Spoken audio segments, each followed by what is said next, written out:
우리가 세상을 바꾸는 기도를 하지 않으면 세상이 우리를 바꿀 겁니다. 성경에 보면 세상을 바꾸는 기도가 많이 나와 있습니다. 우리나라의 경우 전쟁의 역사를 바꾸어놓은 부산 초량교회 기도회가 있었습니다. 낙동강 전선에서 치열한 공방전이 벌어지던 때에 전국 피난민 목회자 기도 집회를 열었습니다. 교회 전체가 울음바다가 되었습니다. 밤낮 없는 회개 기도가 있은 후에 3일 만에 인천 상륙작전이 이루어진 것입니다. 전세가 역전되었고 서울을 수복하기에 이르게 된 것입니다.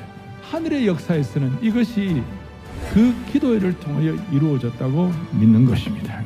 다니엘서 9장의 기도는 성경에서 가장 강력한 기도 중에 하나입니다. 주여 들으소서, 주여 용서하소서, 주여 귀를 기울이시고 행하소서. 곧 그 통치 원년에 나 다니엘이 책을 통하여, 크게 보면 구약의 말씀이죠. 역사를 바꾸는 기도, 세상을 바꾸는 기도는 말씀과 기도가 같이 가야 세상을 바꾸는 것입니다. 말씀을 통하여 예루살렘이 황폐함이 70년 만에 그치리라. 예레미야를 통하여 하나님께서 주신 말씀을 다니엘이 깨닫게 된 것이에요. 말씀의 역사가 시대적인 형편과 서로 동떨어지면 안 되는 것이죠.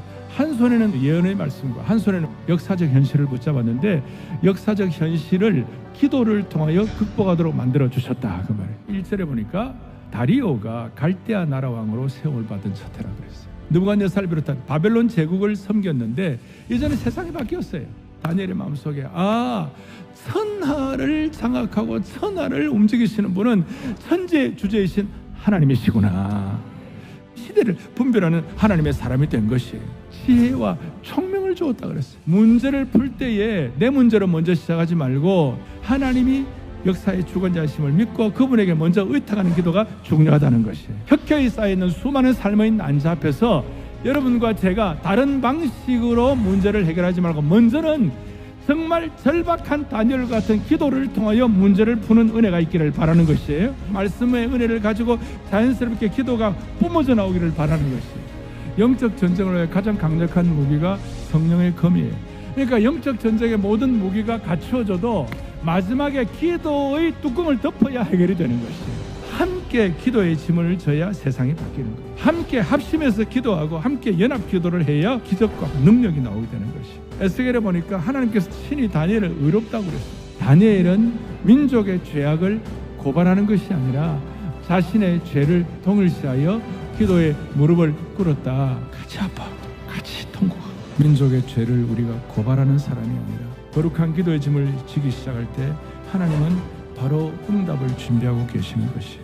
우리가 이런 어떻게 보면 거대 담론을 가지고 하나님 앞에 기도할 때 하나님 우리 개인에게도 많은 것들을 허락해 주시는 거예요. 기도의 짐을 진 자에게 첫째, 인생의 평안한 쉼을 주시는 것이에요. 그리고 둘째는 하나님의 상급이 있는 것이 자동적으로 부흥이 따라오게 되는 것입니다. 우리가 살다 오면 고난도 겪고 원망을 하고 싶은 그런 상황도 있을 수 있어요. 그런데 하나님께서 욥기 마지막 뒷부분 42장 자신을 비난했던 친구들을 위하여 기도한 이후부터 하나님께서 놀라운 축복을 주신 것이 의인의 간구는 역사하는 힘이 많은 줄로 확신합니다. 여러분 주여 3창 우리가 할 때에 하나님이 반드시 역사하실 줄로 믿습니다.